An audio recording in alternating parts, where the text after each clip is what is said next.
So that's the prospecting phase. So we figured out who they are. So now that you've got them in a room, what do you do? Or you've got them in the email. Got to get that sophistication level. You got to use the language that we're all using. You don't want to go too deep too fast. And they want, as we talked about in the last session, or actually Kelly and Tomas' session, that if we can educate them, they will like us more and be willing to do business with us. So whatever the conversation is, email, 1 minute at a trade show, it's a pretty linear thread. One, cross-channel is hard, yet it's the right way to do business. Two, data aggregation and matching is a new discipline that you need a partner and a platform and a team. Signal is best positioned to do that. And just imagine possibilities if you had a single view. You could do your personalization, you could do your measurement, you could do all, like just 1,000, grow to 1,000 use cases, my friend Tomas says. So, what does Signal do? Signal Fuse is the data foundation that enables cross-channel marketing success. If anyone ever asks you what we do, let's go back to that. Some of the hot button topics that you're not going to go wrong with. Random question for Yeah. you. You may or may not know this, but I know it. Going back to our TMS competition, because I know now that we focus on the Adobes or different vendors compared to Telium and Insight. Are they trying to do this as well? Do we know? I actually have some stuff I'll show you on competitors that we've there is a new competitive set. Mm-hmm. A couple of those are some old friends that we've seen before. A couple are some new folks that we've never been anything against. In terms of hot button, it's actually the next session. It's the next section. Gotcha.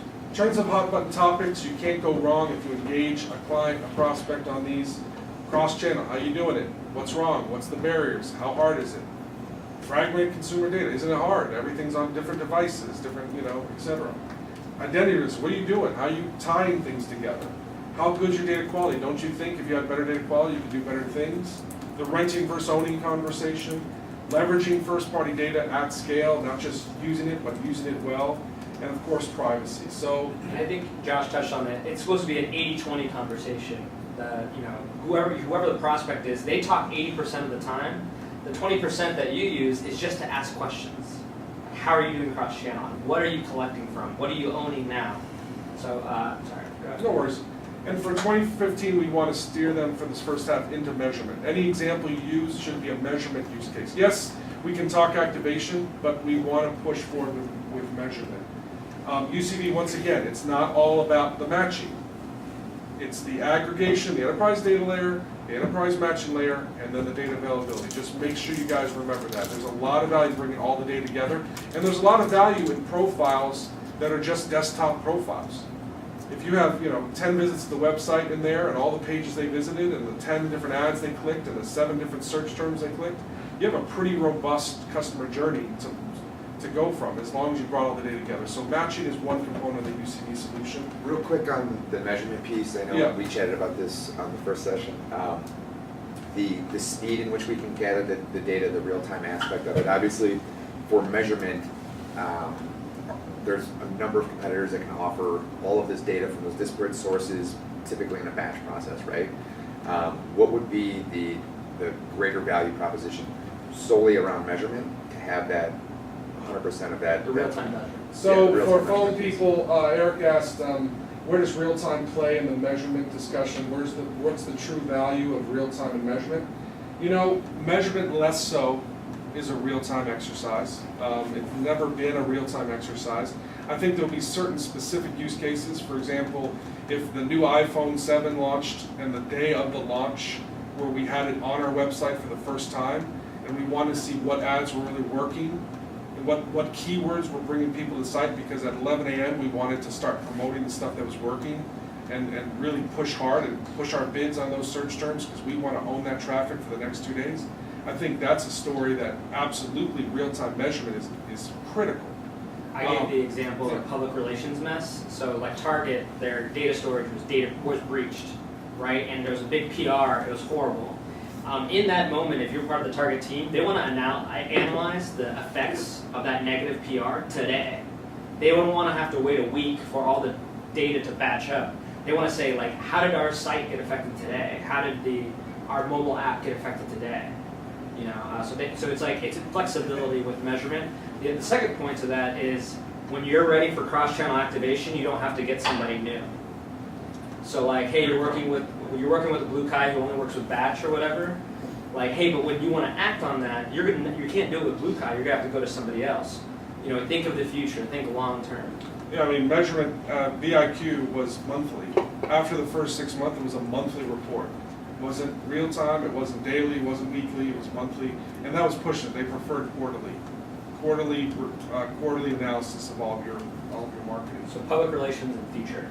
We talked in the last session about be careful about the what's your match rate question.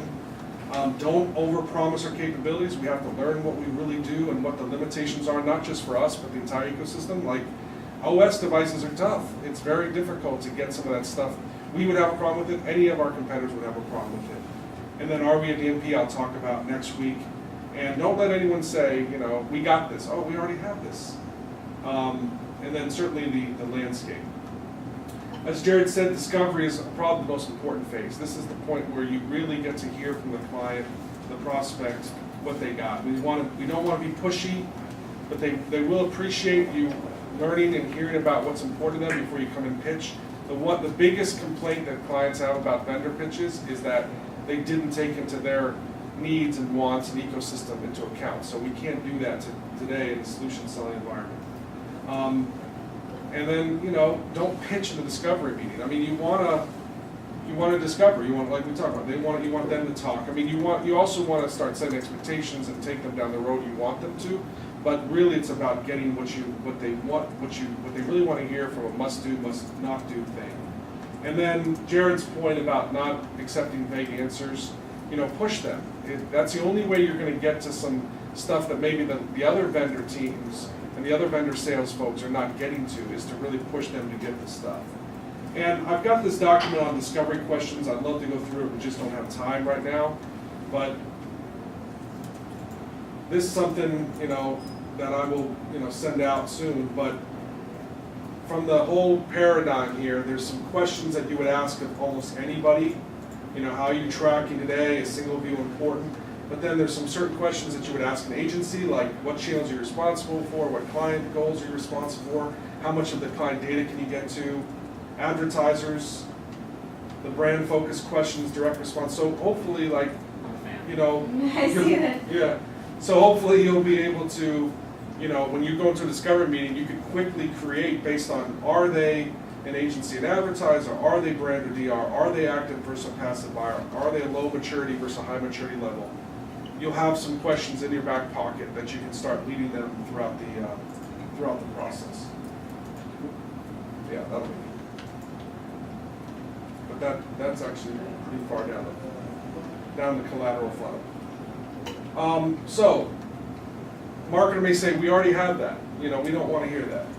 You want to ask them some follow-up questions that really makes them think, oh, you know, maybe I don't really. Once again, it's a new category, it's a nebulous topic. We want to push. What's our time check?